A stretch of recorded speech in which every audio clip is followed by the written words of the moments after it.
lahat. It is my joy and honor po to share the word of God. Let be reminded lang po that the author of the Bible is the Holy Spirit. So therefore, ang Holy Spirit din po ang makakapag turo sa atin ng maayos at maliwanag. Kaya kung may mga bagay tayo na hindi naunawaan, just ask to the Holy Spirit na, Lord, enlighten niyo po ang aking puso upang maunawaan ko ang iyong mga salita.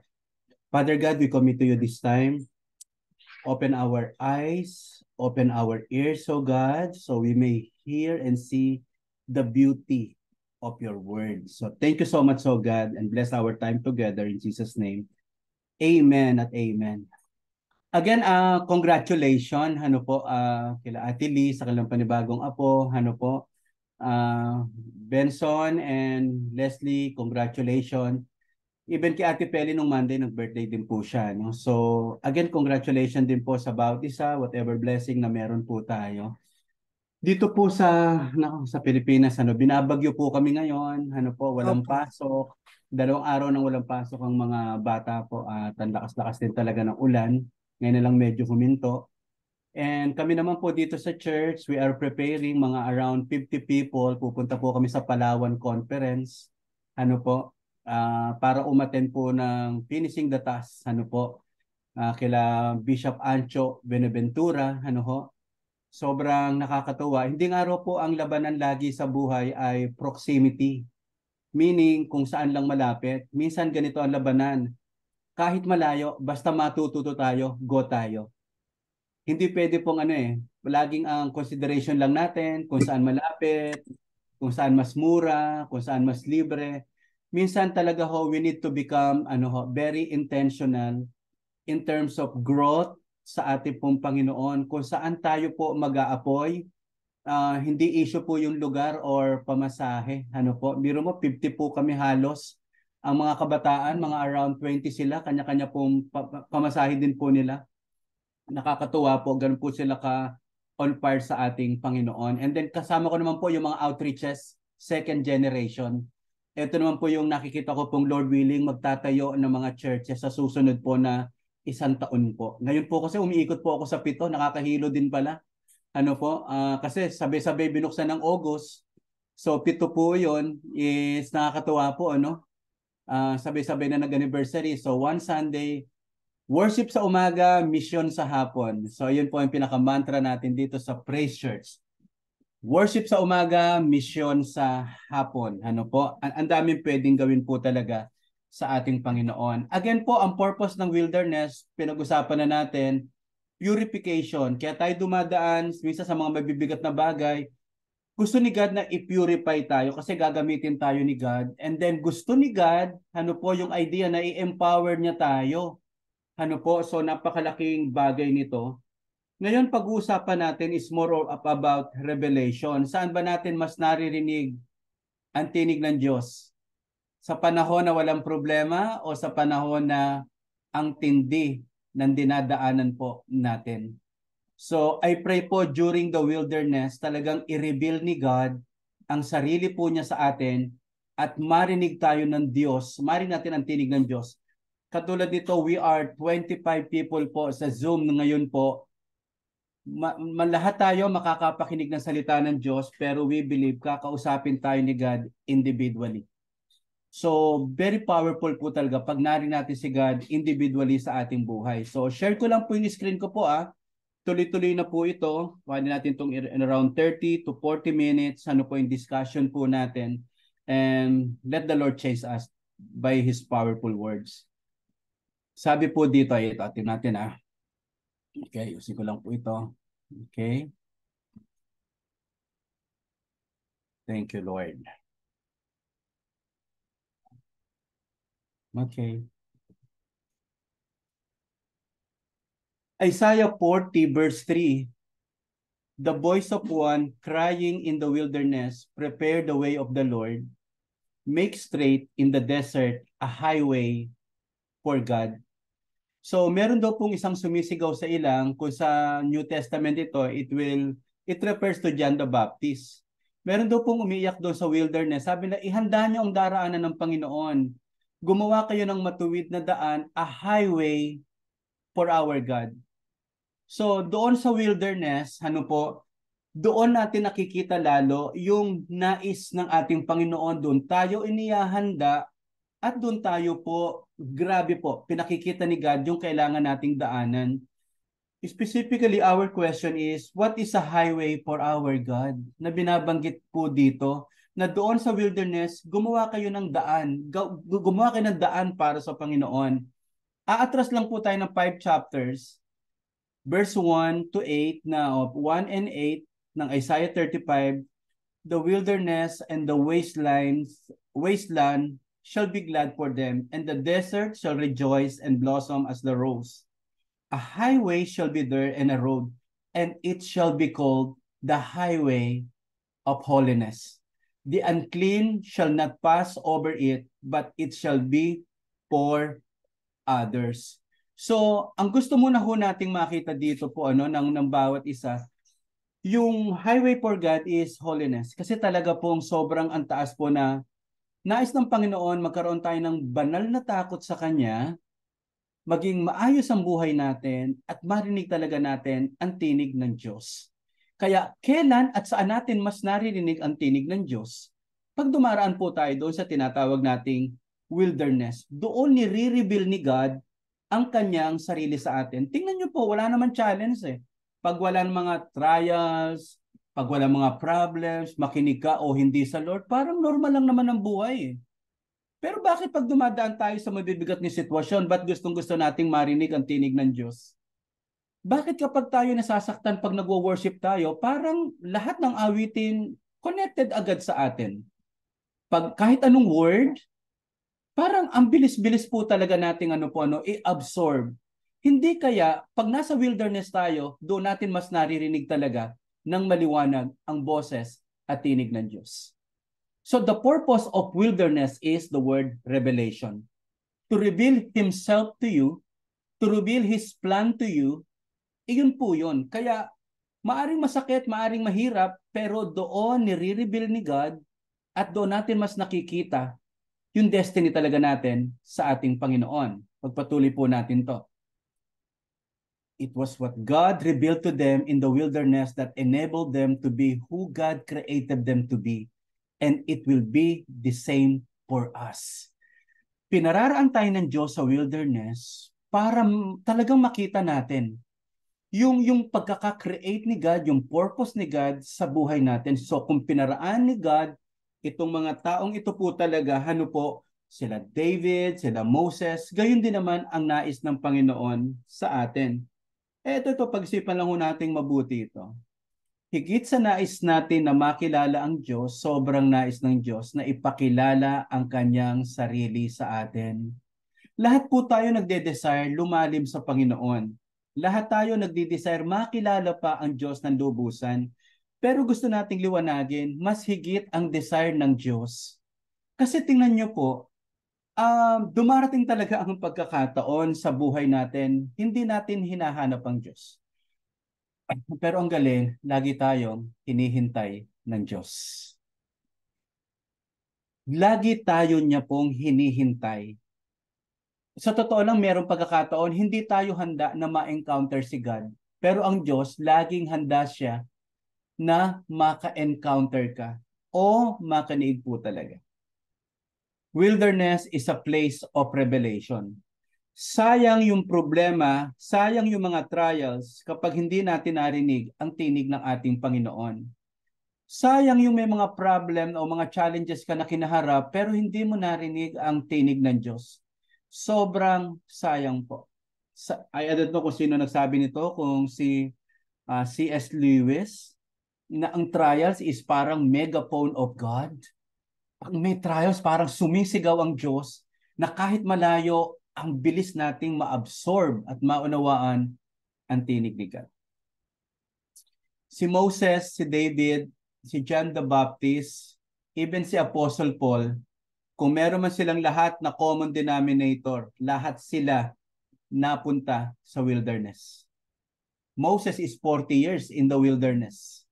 Imagine si David, grabe din po yan. Even Apostle Paul mamaya, even John the Baptist, lahat sila dumaan sa tinatawag nating wilderness experience. At the same time, talagang ano po talaga literal, ano po, sa wilderness. And lahat po sila ginamit ni God mightily. Okay?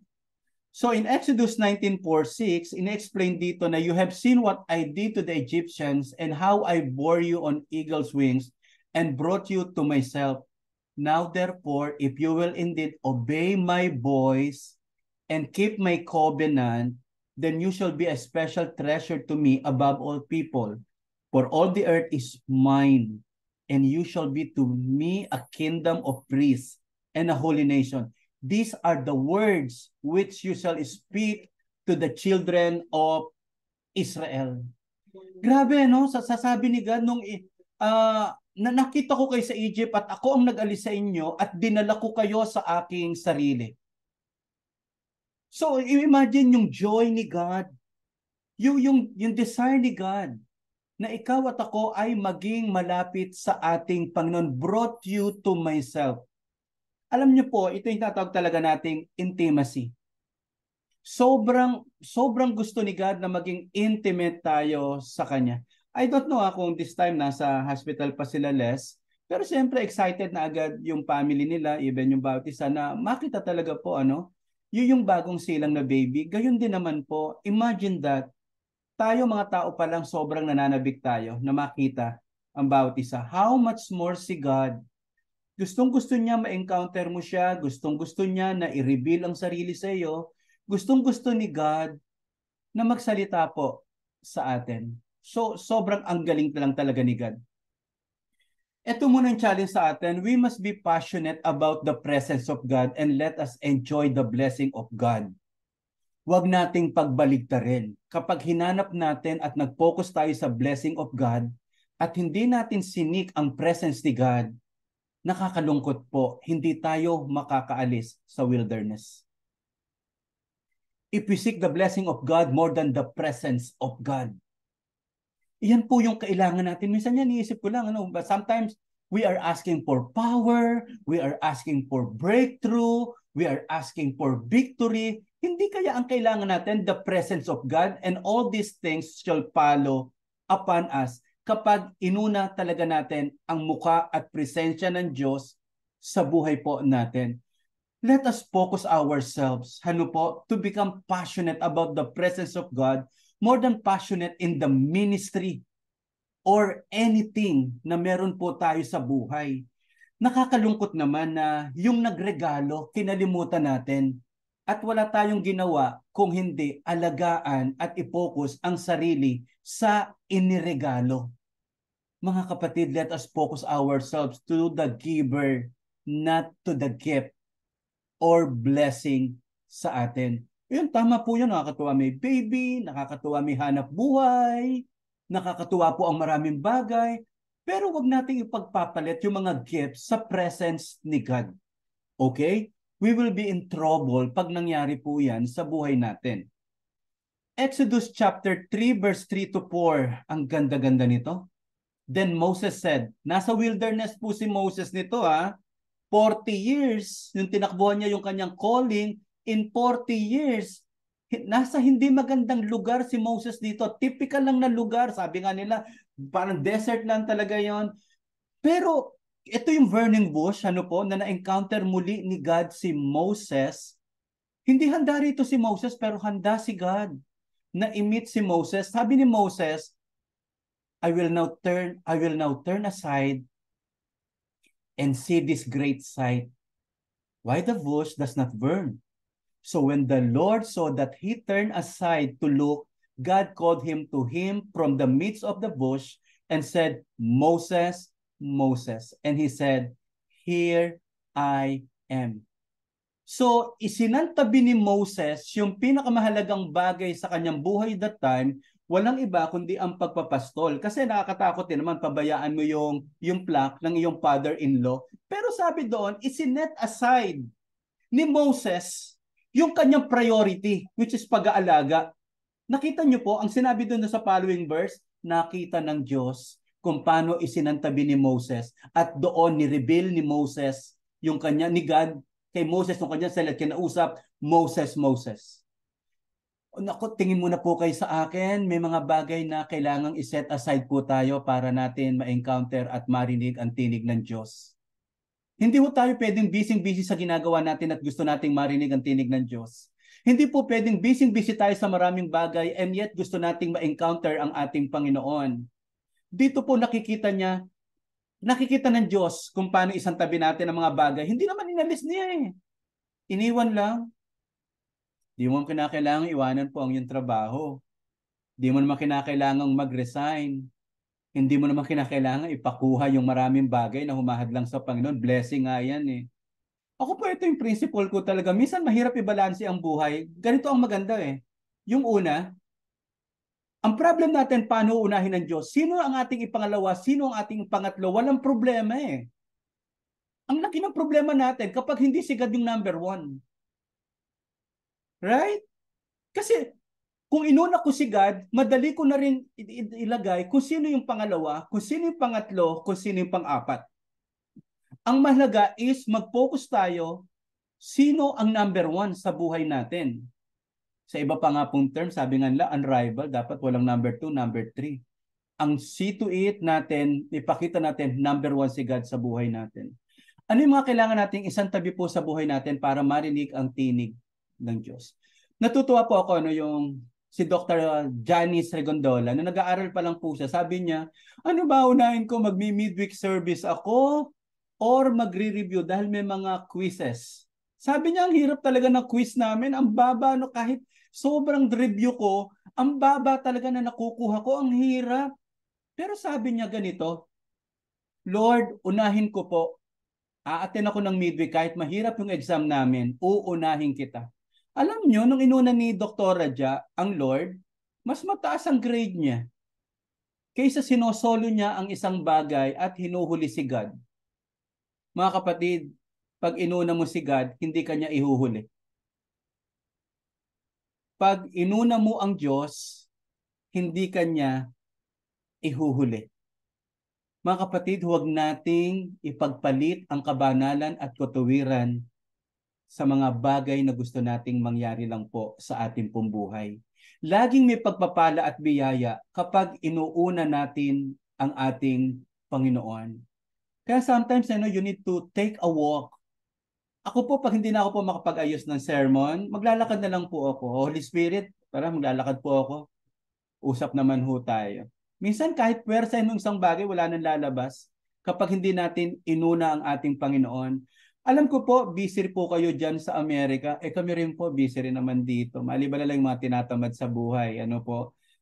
Lahat naman talaga, lagi tayong may pinagkakabalahan. Ako nga po, pinipilit ko talagang maging maluwag ang schedule ko. Pero bakit ganoon? Meron pa ho ako talagang na ito po, sa harapan ko po, nakasulat po dito kung ano ang big three ko po for this month, ano-ano po yung gagawin natin.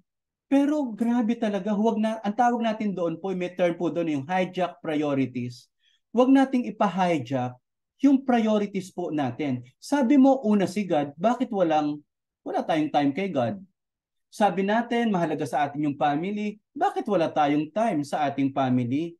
Do not allow na ipa-hijack ang mga priorities po natin. Magsasuffer po tayo kapag hindi tama ang priorities po natin sa buhay. So again po, we should prioritize hearing the word of God. We must prioritize seeking the presence of God. Okay? Tingnan natin po ito ay pagpatuloy po natin. Okay? Thank you, Jesus. Thank you, God. While Annas and Caiaphas were high priests, the word of God came to John, the son of Zacharias, in the wilderness. Marami po akong sasabing verse natin dito na inireveal ni God yung kanyang sarili at mas naunawaan nila during na lumalakad sila sa wilderness. Sa wilderness. Galatians 1, 11, 12, and 17. But I make known to you, brethren, si Paul nagsasalita sa mga taga-Galatians, that the gospel which was preached by me is not according to man. Yung sinashare ko sa inyo na gospel, hindi ito akin for I neither received it from man, nor was I taught it, but it came through the revelation of Jesus Christ. Yung sinasabi ko po sa inyo, hindi ko po ito kwento. Nireveal ito sa akin ng Panginoong Jesus. So itong sinasabi po ni Paul sa mga taga-Galatians. Nor did I go up to Jerusalem to those who were apostles before me, but I went to Arabia and returned again to Damascus. Naalala niyo po yung kwento ni Paul? Yun din doon po sa Book of Acts. Nung na-encounter niya si Jesus Christ, hindi naman po agad nag-share na po ng gospel agad, dire-diretso si Apostle Paul eh. Parang nawala po siya sa eksena. Pumasok agad yung kwento nila Cornelius, yung iba't iba pa. So ano nangyari? Ba't parang hindi agad natin nakita sa senaryo si Paul after ng encounter niya? Kasi ang sabi po dito, according sa pag-aaral, pinapunta ni God si Paul sa Arabia. Pagkatapos pag trinace nyo po ito, maraming commentaries nagsasabi ang Arabia ay doon din same place na inireveal ang Ten Commandments which is Mount Sinai. Alam nyo ho, kung wala tayong tinanggap na word, wala rin naman po tayong ipapasa. Kaya nga po, napakahalaga to talaga na bumabad po tayo sa word. Imagine, he went to Arabia just to receive the revelation of God. Eh di po ba kay Moses sa Mount Sinai, nakita nyo po, si Moses, narinig niya yung tinig ni God, yung mga Israel nasa paanan lang po, mukhang kulog. Pero kasi ganito po talaga ang ibig sabihin niyan eh. Mahirap marinig ang tinig ng Diyos pag hindi ka malapit sa Kanya. Diyan ginagamitan yung word na proximity. Crucial po ang proximity for us to hear the word of God. Kahit na lang may mga taong magaling magsalita, pero kung malayo po kayo doon, hindi nyo po maririnig. Again, in terms of our relationship with God, proximity is a big thing to God. Hindi mo maririnig ang tinig ng Diyos kapag hindi ka malapit sa Kanya. Imagine, sinolo ni God si Paul doon sa Mount Sinai o sa Arabia kasi gagamitin nga ni God si Apostle Paul. So tayo lahat halos na ginagamit ng ating Panginoon, napakahalaga nito. Kay Mark Batterson ko ito narinig. Kay Mark Batterson ko po ito narinig po. Hindi po akin ito, kay Mark Batterson. Kaya yung mga natatakot pong mag-share ng gospel, naku, ganda-ganda pong principle nito. Sabi ni Mark Batterson, listen to God and people will listen to you. Listen to God and people will listen to you. Kapag marunong kang makinig sa Diyos, may pwede kang sabihin sa Diyos. Ako naman, ang term ko po sa pagbabasa at pagde-devotion, kapag merong binasa, may pwedeng ipasa. Kung walang binasa, kung walang pinag-aralan, walang maipapasa. Listen to God and people will listen to you. Ang gusto ng tao at ang kailangan ng tao is not your great explanation. Ang kailangan ng tao is not our opinion or ideas. Ang nagpapabago ng buhay ng tao ay Word of God. Iyon pa rin po yan. Kaya kailangan po talaga nating bumabad sa Word of God. Okay? Sana po may natututunan po tayo about Revelation. Kaya po sa John, tingnan po natin to sa Revelation. Talagang Book of Revelation na ang pagkakabanggit. I, John, na nasa po ito sa Patmos, both your brother and companion in the tribulation and kingdom and patience of Jesus Christ was on the island that is called Patmos for the word of God and for the testimony of Jesus Christ. I was in the Spirit on the Lord's day and I heard behind me a loud voice as of trumpet. Marami nagsasabi po, halos nilubog na raw sa langis itong si John. Hindi raw mamatay-matay hanggang sa inihagis doon sa island of Patmos at doon ipinakita kay John yung mangyayari sa hinaharap. Ang Revelation ay hindi isang katatakutan na book, kundi ang Revelation ay isang book na punong-puno ng pag-asa sa kung paano ipinakita ng Diyos ngayon pa lamang. Basahin niyo po ang Book of Daniel, basahin niyo po ang Book of Revelation, they have the same message. Ang ganda ng future ng mga Kristiyano. Ang ganda ng future ng mga taong nakikinig sa Diyos. Ang ganda ng future ng mga taong ginagamit at naglilingkod sa ating Panginoon. Even trials, hindi sila kayang sunugin hindi sila kayang lunurin, magpapatuloy sila kasi may word sila sa ating Panginoon. Okay, reflection lang muna po tayo. Napakahalaga kasi again intimacy, word of the Lord. Kung dumaraan man tayo sa maraming bagay, gusto tayong kausapin ni God, may gustong i-reveal si God sa buhay natin. Many ministers or mga ginagamit ni God fall in love with the ministry and forget who they minister for in the first place. Ito yung sabi natin, busy for the kingdom, but not for the king. But the same is true for every believer's calling.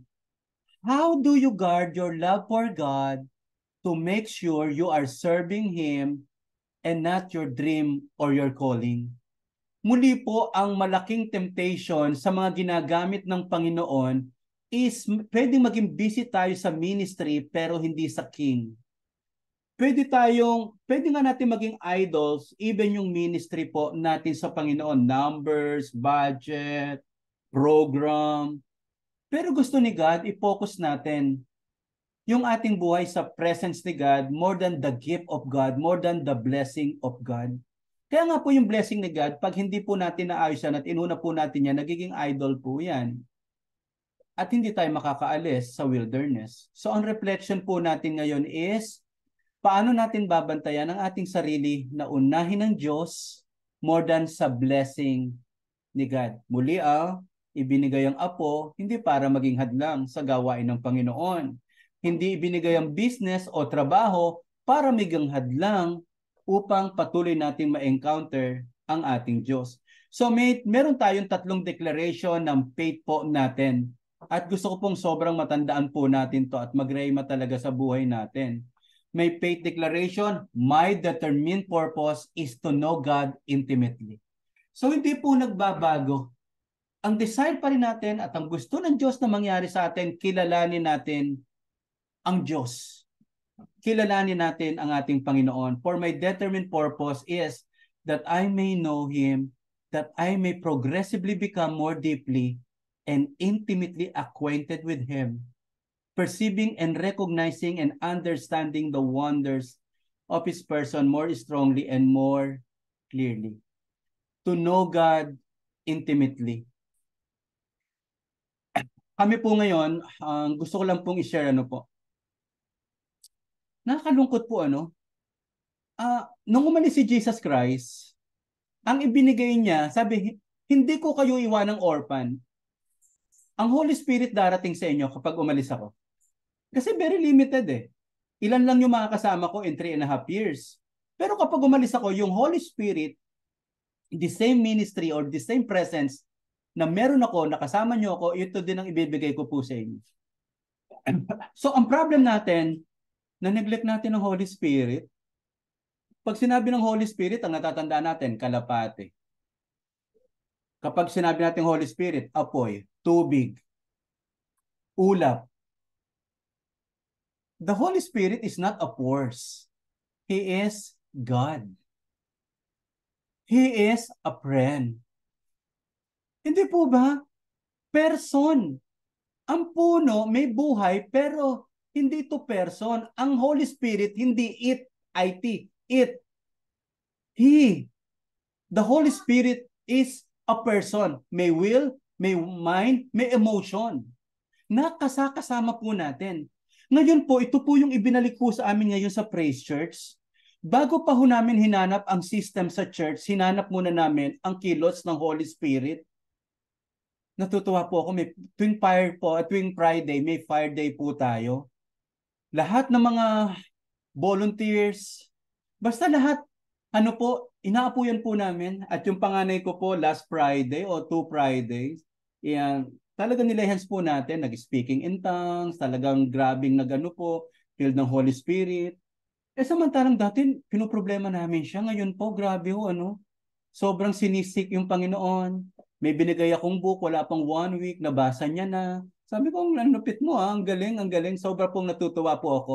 Ngayon po, Lord willing, ibibuild po natin by God's grace ang mga outreaches natin sa Word ni God and through the presence of the Holy Spirit. 3 na po ang natatanggap kong word kay God. Anong klaseng outreaches o mga churches ang itatayo namin? Number 1 is, ito yung characterized, we need to protect the Word. protect the word. May sinabi si Ate Lee kanina nung nagpe-praise siya, Lord, hindi namin hayaang manakaw ng devil yung word. Pag nagwa-worship po kayo, hindi ang aagawin ng devil, special number. Hindi special number ang nagpapabago po ng buhay, hindi ho yung program. Ang nagpapabago po ng buhay ay ang word. Kaya nga meron din po akong suggestion sa mga churches na nag-anniversary. Ang haba ng program. Ang dami nag-special number. Gusto pa nilang mag-concert. Nag-invite pa sila ng pastor. Nung pagod na ang church, tawagin po natin ang ating tagapagsalita. Wala nang lakas eh. Wala nang lakas ang tao na makinig. Inihuli nyo pa yung word na nagpapabago ng buhay. Kaya sabi ko sa mga outreaches, ano lang tayo praise and worship, diretso niya na yung word. Magsayawan na kayo, mag-concert na kayo, magparapol na kayo, magpalaro na kayo kung gusto nyo, pero wag nating ipanakaw ang word. Kasi sa Matthew chapter 13, ang ninanakaw, word. Kapag ho kayo merong bisita at inihalagay nyo yan sa hulihan, baka manakaw po yung word. Marami siyang distraction na makikita. Ilagay nyo ho sila sa pangalawang row na nakikita nila kung paano mag-worship yung mga nasa unahan. Bantayan nyo po ang word. Ang word ang nanakawin ng devil. Kasi yan ang nakapagpapabago ng buhay. Number 2, protect the word, practice generosity. Bata pa lang ang Kristiyano, turuan nyo na maging generous. Kasi po kapag ang isang tao yumaman, ang pinakamahirap ng ibigay pera. Kaya practice generosity. Pag hindi naturuan ng maaga na maging generous, magiging Kristiyano yan. Tumanda lang po, nagkaedad, pero kuripot. Hanggang ngayon, takot maubusan. Ang New Testament, nagbebenta ng bahay to the point para maayusad ang gawain ng Panginoon kasi naroon po yung kapangyarihan ng Holy Spirit. Protect the word, practice generosity. Ito yung huling word na binibigay sa akin ni God as we build outreaches, produce Spirit-filled disciples. Produce Spirit-filled disciples. Talagang hayaan nyo talaga, ibabad nyo sila sa kapangyarihan ng Holy Spirit. Kahit hindi po masyadong magaling muna sa doctrine. Pag unang lumaki ang ulo at maliit ang puso, mayabang na Kristiyano po yan. Kaya sabi ko po, baliktad, pasensya na po kayo. Magtatayo po kami ng mga outreaches. Pag nakapagtayo na po sila ng mga outreaches, doon ko po sila pagba-Bible schoolin. Babaliktad rin po natin. Sabi pa naman ng speaker ho namin noong Sunday, ang Diyos tuwang-tuwa at kakampi ng mga baliktad mag-isip. Kapag normal lang nakikita ho natin, ako po ngayon, sa akin lang po ito. Nanghihinayang po ako na yung mga magagaling magsalita po, nakaupo lang, dapat nagmi-minister sila. Kung ba nakaharap ko, 7 na magaling magsalita, dapat ito, sabay-sabay kami nagsasalita. 8 dapat ang church po namin. Ba't nakikinig lang to? 1,000 po tayo ngayon, pero gusto ko po ang church natin dito sa Tondo maging 100 na lang. Kasi nasena yung 900. Mas madali po, by next 10 years, 100 po kami. Praise 100 strong leaders. Kaya pala yun ang word ni God sa atin ng pandemic. Bakit gusto ni God? Build me a praise strong 100 leaders. Kasi may 100 pala na churches na itatayo po for the next 10 years. For the next 10 years po. At least 100 po yan. So number 2 is this. Tingnan natin to. As I draw near to God, He will draw near to me. Huwag mong hintayin lumapit sa iyo ang Diyos, ikaw ang lumapit sa Panginoon. Come close to God and God will come close to you. Kung hindi malapit ang Diyos sa atin, hindi ang Diyos ang lumayo, ikaw ang lumayo sa Kanya. So mga kapatid, huwag naman maging close tayo pag may wilderness lang. Kahit wala tayo sa wilderness, continue to become intimate with God. Number 3, God is my ultimate reward, not the promise. God is my ultimate reward, not the promise. Ganda-ganda ng Hebrew 11:6. But without faith, it's impossible to please Him. For who comes to God must believe that He is, and that He is a rewarder of those who diligently seek Him. Napansin nyo na po ba sa Hebrew 11:6? Hinahanap mo pa lang si God, nire-rewardan ka na niya. Binabalak mo pa lang maging malapit sa Diyos, natutuwa na siya. Mas lalo na kung talagang grabe po pa talaga siyang hinanap. So, yung tatlo na to po, ito yung challenge natin. Lagi nating unahin at tunay na hayaan nating makinig ang ating Diyos. In application, The wilderness is where God brings you to Himself away from other distraction. Minsan nga pag nagkakasakit tayo at nakahiga, walang ibang direksyon ng ating ulo kundi pa itaas. Walang iba kung hindi napakagandang posisyon upang makinig sa ating Panginoon. During a wilderness experience, it is easy to turn other things instead of God. Huwag nating ipagpalit ang Panginoon sa Netflix, social media, sports. Gawa po kayo ng mga listahan po. Anong mga distraction? Ito ang pinakamahirap talaga sa atin, distraction. Using a calendar schedule time within your week to spend with God, remove things from your calendar that would keep you from spending quality time with God. And then, bago ko pa explain yan, Jesus calls us to come to know Him before He calls us to go make Him known. Bago mo ipakilala ang Diyos, kilalanin mo muna siyang mabuti. Bago ka humarap sa tao, humarap ka muna sa Diyos. Bago mo mapagtagumpayan ng maraming laban, balik ka muna sa Diyos na kung saan nagbibigay sa iyo ng lakas. Pwede po ba sa linggong ito? Ayan, sila Kuya Saldi, sila Kuya Ray, sila Kuya Sunny. May challenge to you po, kahit yung mga babae po, kahit sino po sa atin. Can you walk with God in the presence of God this week? Yung Lord usap tayo kasi Noah walk with God. Meron po kaming naging speaker, Pastor Manric Tan, sobrang galing na speaker. May tatlo raw ho tayo na pwedeng gawin. Yung Isaiah 48, 28 to 31, alam niyo, Isaiah 40, 28 to 31, those who wait upon the Lord shall renew their strength. Di ba? They will soar like an eagle, they will run and not weary, they will walk and not in faint. Parang baligtad. Ang hirap lumipad, tumakbo, lumakad. Yung soar ho pala, ito challenge sa atin. May challenge to you is, kahit mahirap, talagang labanan natin. Pag kinaya natin ng mahirap, yung madali, ising-isi na yan. In our spiritual, hindi lahat highlights, hindi lahat lipad, hindi lahat takbo. Okay? Hindi lahat maganda nangyayari, hindi laging revival. Hindi laging, wow, dami namin bisita, hindi laging ganon. Pero ang real picture pala ng Christianity is to walk with God. Yung paglipad, kaunti lang yon. Yung takbo, bihira lang din yon. Pero ang consistent dapat tayo is our walk with God. Walk with God and you will soar like an eagle. Kapag kaya mong lumakad kasama ang ating Panginoon, on a daily basis, magugulat ka na lang, Kuya Sunny, magugulat ka na lang, Rowena, lumilipad ka na sa ating Panginoon. Kapag naging consistent ka, Lichelle, sa iyong lakad sa Panginoon, magugulat ka, dadaling ka ni God sa mga lugar na hindi mo akalain.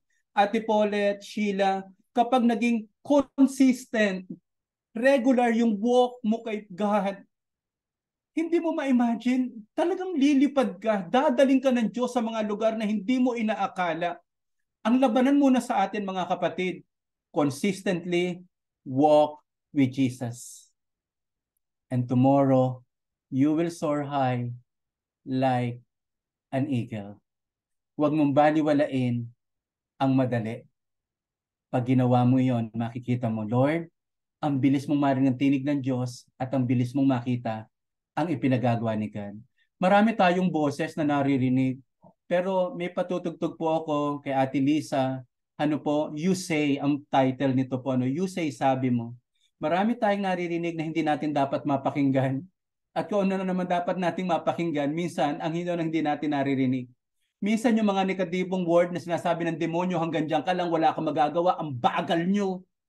Wala kayong future, hindi totoo yon. Ang sinasabi ni God, ikaw ay malakas, ikaw ay magaling, ikaw ay mahusay, secure ang iyong future, and because of me, you will soar high like an eagle, but for the meantime, be consistent in your walk with God. Habang pinakikinggan po natin ang song na ito, I want you to meditate it and believe it. Regardless kung anong sitwasyon nyo, malayo ka ba o malapit sa Panginoon, just walk with God. Sige po, Ate Lisa, panoorin po natin o pakinggan po natin. Hallelujah. Hallelujah, Jesus. 'Di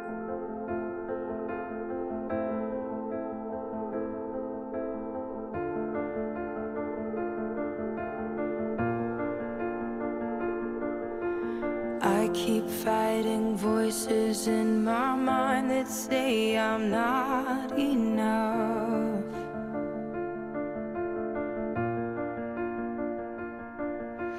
Every single lie that tells me I will never measure up.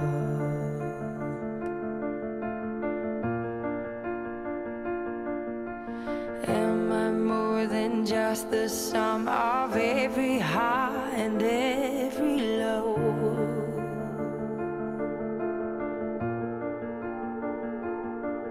Remind me once again just who I am, because I need to know.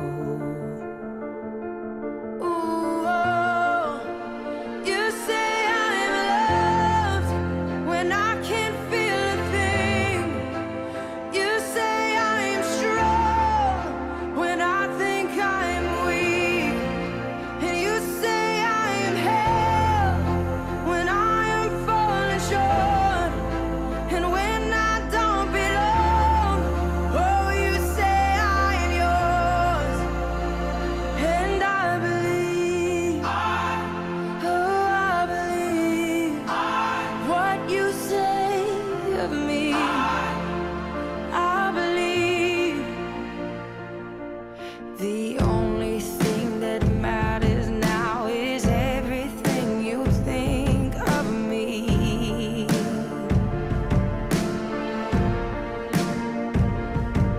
In you I find my worth, in you I find my identity.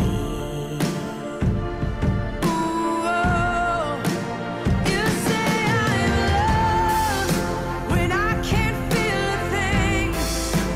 You say I'm strong when I think I'm weak.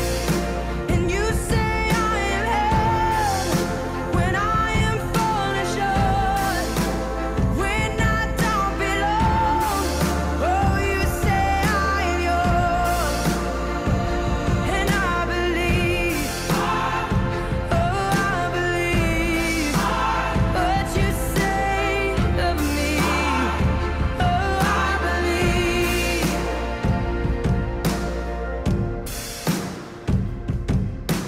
Taking all I have and now I'm laying it at your feet.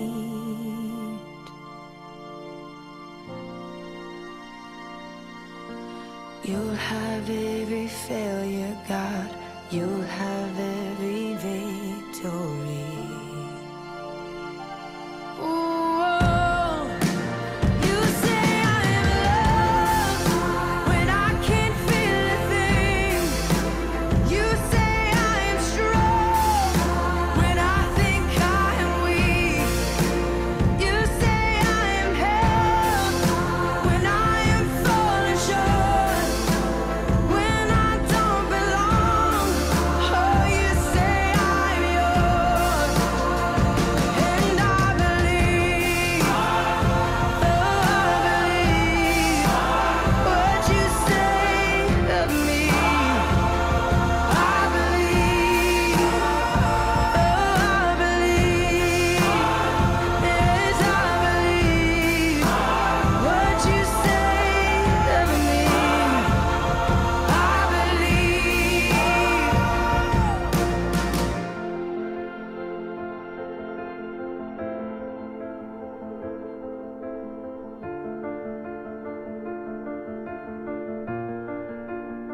Wow, thank you, Lord. Thank you, Jesus. Thank you, Lord. Thank you, God. Hallelujah. Pag malayo tayo sa Diyos, marami tayong mapapakinggang hindi maganda. Minsan, tingnan mo, ang ganda-ganda mo, pero minsan, kapag malayo tayo sa Panginoon, puro yung kahinaan, yung nabobombard sa atin. Ilan sa atin yung katulad ko, minsan, laging nasa isipan natin, parang ang itsura natin, wala tayong kwenta, wala tayong silbi, napaka-irrelevant natin, pero hindi totoo yun. Mula nung tanggapin mo si Jesus Christ at lumakad ka sa Kanya, wala kang dapat patunayan. Kaya tayo naglilingkod, this is the overflowing of the love of God. Hindi ako naglilingkod para mahalin ng Diyos. Naglilingkod ako kasi nag-uumapaw ang pagmamahal ng Diyos sa buhay ko.